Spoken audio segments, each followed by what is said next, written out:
Hey there nation, welcome to the show where we help you to play miniatures wargaming on a budget. It is I, Commander CheapSkate, and we are proud to present to you our very first episode of Shadows Over Mordheim. This is our series of Mordheim Battle Reports, and this is Battle Report number 1. It is a skirmish scenario that's fought between Death as well as myself. Death is bringing the Scions of Sylph, a cult of the possessed warband, and I am playing the Meridian Freeblades, a Marienburg Mercenaries warband. So we'll be throwing this down directly into a skirmish scenario. We're really excited to get this game on a roll. We've been planning on doing Mordheim Battle Reports for a long time now, and we're finally getting around to doing it, and we're just really super excited about it. So with that being said, ladies and gentlemen, we're going to play some background music real quick. If you want to see exactly what we're bringing for this scenario, go ahead and pause and take a look at your own leisure. So that being said, let's get this battle report on a roll.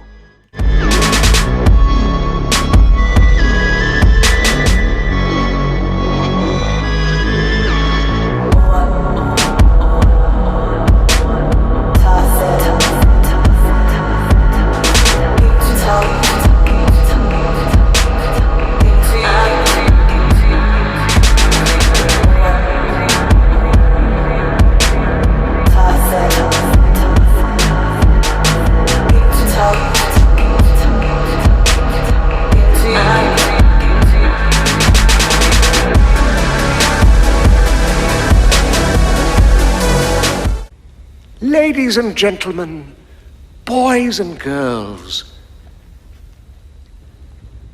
dying times here. Alright, the scenario rules for this one is Skirmish. It is the most basic style of fighting there is for the battle reports for Mordheim, or the scenarios. Pretty much you have 8-inch deployment areas. Attacker rolls off D6 that decides it goes first. Pretty much the objective is to be the last warband standing. You earn 1 point of experience for the winning warband leader, as well as 1 point of experience for each fire that survives, as well as 1 point of experience for each out of action result that a hero puts on your enemy as well. And that pretty much makes up the scenario rules for the Skirmish scenario. So with the scenario rules over, let's go and talk about the battle plan real quick. So here's an airborne shot of the entirety of the battlefield. As you can see, we're fighting in a series of ruins as well as city blocks and some towers. We're fighting on a 4x4 table. I'm deployed on the left-hand side of the battlefield, while my buddy Death is deployed on the right-hand side of the battlefield. Pretty much what my plan is kind of like to play kind of defensively. The Cult of the Possessed are really good at close combat. My plan is to whittle down my opponent by shooting at them with long ranges. I'm planning on just kind of ducking down to that little corral right there on the left-hand side of the screen with those like stone walls, using that for cover, and then kind of protecting my left-hand flank on the top as well, and having my opponent come to me across the battlefield and then finish him off in close combat. That's pretty much the plan I'm going with, because Mercenaries are just a good run-of-the-mill, just generalist warband. You know, they're not really good at any one thing, so at the same time, you know, trying to play to my strengths here. I got numbers and I got firepower, and that's what I'm going to try to do on this one. So with the battle plan over, let's go talk about the point real quick.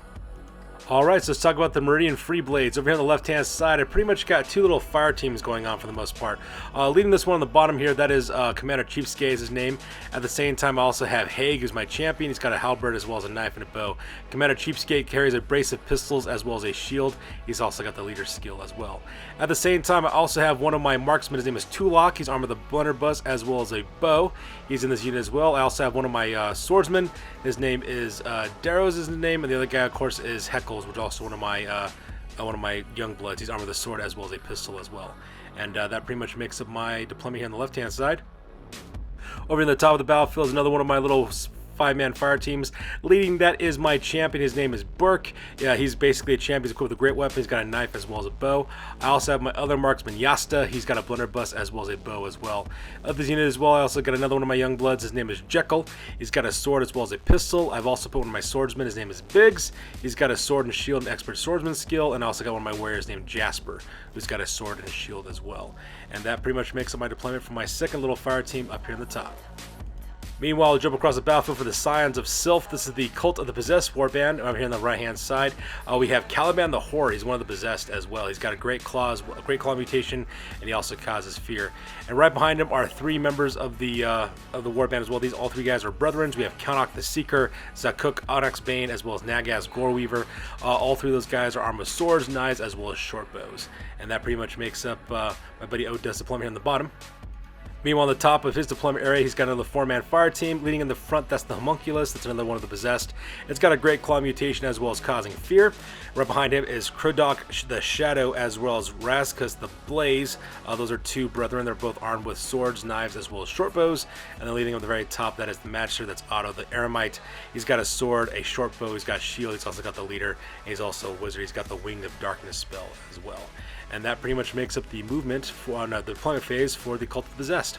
So with deployment over with, we go directly to the top of turn number 1, and Odeth and I roll off for initiative to see who goes first. Alright, so that takes directly to the top of turn number 1 for the Cult of the Possessed. So my buddy Odeth will be going first in this battle report, and this photo is taken after recovery as well as move phase. Not much recovery needed because we're just kind of starting off, but for the most part, as you can see in this photo, my buddy Odeth decides to run his fighters as quickly as he possibly can. He has both of his Possessed run up their max amount of 10 inches moving forward, while the rest of his brethren as well as his Magister are right behind them, moving up forward 8 inches as well. Looks like they're just trying to cover the ground as quickly as possible so that we can start engaging my fighters. So here's a close-up of Caliban the Horror as well as Konnak the Seeker, Zaguk Onyx Bane, as well as Nagas Goreweaver, low-toning up support, moving up as quickly as they possibly can across the battlefield. And here's a close-up of the Homunculus, as well as Krodok the Shadow and Raskus the Blaze, along with Otto the Eremite, moving as quick as they can, trying to get to my main lines.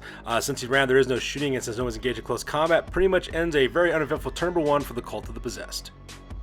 So that takes directly to the bottom of turn number 2 for this time for the Mercenaries on this one. As you can see in this photo, I decided to move as quickly as I possibly can as well. For the most part, I just march up all my guys, moving their double movement. I have my first fire team led by Commander CheapSkate land right behind that little corral there on the bottom of the screen there, and that little walled off area so that I can use the walls as cover, and that way I have a nice field of fire as my opponent comes marching to me. And I do exactly the same thing with my second fire team led by my champion Haig, moving up as quick as they can up to the left to kind of cause a bottleneck, making my opponent kind of between that mill as well as that standing stone there in the upper left-hand corner of the battlefield. And that pretty much makes the move phase on this one. So here's a close-up of Commander CheapSkate as well as his little fire team getting ready to take cover behind these brick walls to protect themselves. At the same time, here's a close-up of Haig as well as his men moving up as quick as they can to fill in the gap. And that pretty much makes up my move phase as well. And since I marched, there is no shooting, and pretty much ends turn number 1 for the Mercenaries. Alright, so that takes us directly to the top of turn number 2 for the Cult of the Possessed. And once again, this photo is taken after the recovery phase as well as the move phase. No need to do any much kind of recovery on this one because no one's gotten hurt. For the most part, my opponent decides to march up his monster, is what he decides to do. He moves up the Possessed, the Homunculus over the left-hand side around that standing stone there. He just kind of marches them forward and does exactly the same thing with Caliban the Horror. He's just kind of behind that black roof building right there in the center of the map as well. He also moves up his brethren as well as his Magister, but they only move up their normal movement allowance of 4 inches, so that way they can snap fire with their bows as well. So here's a close-up of his 3 brethren just kind of moving up forward so that way they can take snapshots of their short bows directly into my troops. And here's a close-up of the Magister as well as his 2 other brethren also moving up their normal allowance so that way they can also open fire with their bows. And finally, here's a close-up of the Homunculus just kind of sneak around the tower using the standing stones as well as the tower as cover as he tries to close a distance directly into my warband. And that pretty much makes the move phase over with that one. So the move phase over with, we go directly to the shooting phase. And the shooting phase, I was actually kind of surprised to see exactly how well the shooting phase pretty much worked out for my opponent. I managed to hit one of my guys, I believe that's Darrow's his name, is one of my warriors. Managed to get a knocked out result, so I got kind of lucky, but then again, he did manage to hit and wound me, which is absolutely terrifying. And he does exactly the same thing with one of my marksmen, Tulok, so because that he gets shot in the head, only this time, though he gets stunned, so because that he goes face down as well, which is pretty rough because that guy's packing a blunderbuss, and if he's currently down bleeding out, he won't be able to shoot, which is absolutely terrifying. Since nobody charged this turn, there is no close combat, and that pretty much ends a pretty successful turn number 2 for the Cult of the Possessed. So that takes directly to the top of turn number 2 for the Mercenaries on this one, and for the most part, I just kind of continue on sticking with my plan. As you can see there, I just kind of move up my fire team with Commander CheapSkate online to take cover behind that stone wall, so that way they can start opening fire directly through the gaps of that ruined wall directly into the 3 brethren on the other side of the map. At the same time, I also move the rest of my fire team at the top to take cover behind that little windmill and get ready to accept the charge from the Homunculus, which is right behind that little stone fortress there at the top of the screen. And that pretty much makes up the move phase as well as recovery phase. So yeah, pretty uneventful. So here's a close-up of the move phase. As you can see, my fire teams have moved directly into position. If you also notice in this photo too, my fighters are still laying down. That's because I forgot to do the recovery phase on this one. I forgot to stand Darrow's back up on his feet, and I forgot to flip around Yasta as well. So that part, sorry, not Yasta, Tulok. So that part was pretty sad as well because I forgot to do that. I'm not used to doing recovery phases at the beginning of the turn. So pretty much that makes up my move phase on this one. And with that being said, we go directly to the top of turn number 3 for the Cult of the Possessed. As you can see in this photo is taken after the move phase. First thing that my opponent does, he decides to charge in the homunculus directly into my fighters up at the top of the screen there, right between the mill as well as the standing stone. So that part was kind of horrific as well, because that thing is a beast in close combat. Has +1 to its strength as well, making it strength 5. At the same time, Caliban the Horror, he moves up as quickly as he possibly can, marching around that little gap there in the fence line into my troops. So I do have another round of shooting that I could possibly shoot this guy off with, that I could probably do at the same time. At the same time that's occurring, the 3 brethren move up to the base of the wall, so that way they can shoot through the gaps in the ruined wall with their bows directly to my troops as well. And that pretty much makes the move phase on this one. So here's a close-up of Caliban the Horror moving as quick as he possibly can to get to my main lines, which is absolutely terrifying because Possessed are beasts at close combat. And here's a close-up of the homunculus, directly into close combat with my swordsman. I believe that's Darrow's his name, as well as my warrior Biggs, I think is his name. Yeah, Biggs as well as Darrow's, that's their name. And they're currently engaged in close combat with the homunculus, which is also kind of scary too. And finally, there's a close-up of his brethren as well as his magister, moving as quick as they possibly can, so that way they can also open fire with their bows and give some support fire. So with the move phase over, we go directly to the shooting phase. So during the shooting phase, another round of successful shooting takes place. Managed to knock out one of my swordsmen, so that part was pretty sad as well. It's just kind of strange getting used to the fact that a Chaos Warband can do shooting attacks, which is absolutely terrifying to witness. At the same time, my opponent also managed to hit successfully Haig, my champion, with his leader, Otto the Eremite. Managed to put a knockout result on him as well, so because of that, Haig goes crashing face down to the ground, and he starts bleeding out as well, which is absolutely terrifying. So with that, we go directly to the combat phase, and unfortunately for me though, my guy, Biggs is his name, he's one of my swordsmen, he just gets smashed directly into the ground by the homunculus, so that part was pretty sad as well. Luckily for me though, I did roll out a knockout result, so that part is kind of nice. The only thing I got to worry about though is that if I don't get this guy out of there pretty quick, or if I don't get him into recovery soon enough, he can be finished off in close combat and go directly out of action, which would be absolutely terrifying for me. So with the combat phase over, we go directly to the bottom of the turn for the mercenaries. And that brings us directly to the bottom of turn number 3 for my mercenaries for the Meridian Freeblades. And in this photo, I decide just to kind of go for broke at this point because I'm slowly getting whirled away by some long-range fire from the Cult of the Possessed, and I need to finish off these Possessed like it's nobody's business. So I decided to charge in. I decided to charge with Commander CheapSkate, as well as with Burke, one of my champions, as well as the rest of my swordsmen and warriors, to go directly into Caliban the Horror. At the same time, I also charge with the rest of my fighters directly into the homunculus as well, because that thing needs to die as quickly as possible as well. Plus, I do remember to actually recover my characters this time around, so that part was kind of nice. So here's a close-up of the movement phase. You can see there Commander CheapSkate, my champion armed with a halberd, one of my swordsmen as well as my young bloods go charge directly into Caliban the Horror of the Wastes. I keep back Yasta, which is my marksman up there at the top there, because I plan on using the blunderbuss directly across the battlefield into the 3 Possessed that are shooting at me with their longbows, because those guys need to go away quickly. And here's a close of my young blood Jekyll with his sword and pistol with another one of my warriors going directly into the homunculus, because I need to stop that guy as quickly as possible as well. So during the shooting phase, Yasta takes aim with his blunderbuss and opens up directly into the 3 brethren that are right across the battlefield from him. Managed to put a knockout result on one, a stun result on another one, and also managed to put another guy directly out of action, which is pretty awesome as well. Unfortunately for me though, he makes a full recovery at the end of the scenario, but at the same time though, that's one less brethren I got to worry about, and one more additional one that my opponent has to worry about, because if he loses another guy to out of action results, he has to take a route test. So during the combat phase, unfortunately for me though, Caliban the Horror of the Waste had no problem curb stopping my leader, Commander CheapSkate. He goes directly out of action. Luckily for me though, when I rolled to see exactly what his injury was going to be, ended up being a 55, so he makes a full recovery, which is kind of nice. But at the same time though, if I had to take any route tests though, I had to use one of my champions, which are only leadership 7, while my leader was leadership 8. I do manage to put a wound onto the Possessed, which is pretty nice as well, but for the most part though, I just pretty much flood my attacks with my young blood, my warrior, as well as my champion, so that part was kind of sad as well. Meanwhile, combat against the homunculus on the top of the screen did not go very well. Luckily, my young blood Jekyll, he managed to survive. However, though, he flubbed his wool, was unable to cause any wounds directly onto that Possessed, so that part was kind of sad.